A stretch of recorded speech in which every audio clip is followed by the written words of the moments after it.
To swerve or not to swerve? In this post-winter season, that's the question. I wish they would fill them up sooner, but they don't look like they're too speedy about it. Though it may seem like a slow go, the city of Kitchener tells us why it's not always a speedy process. The conditions you need to repair a pothole is dry, a dry environment, which is the hardest to achieve this time of year because there's still frost in the ground. In the next few weeks we're going to have a lot of moisture and saturated soils.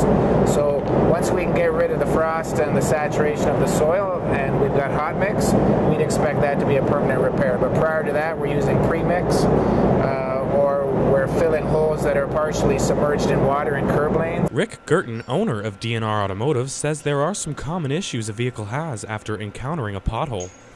Number one, you want to look for anything obvious right away, like the steering wheel shaking or, feeling like you might have a flat tire, something along those lines. You should probably get it checked as soon as possible if you notice anything like that. If the steering wheel is not centered anymore, then it's definitely knocked out the alignment or bent something.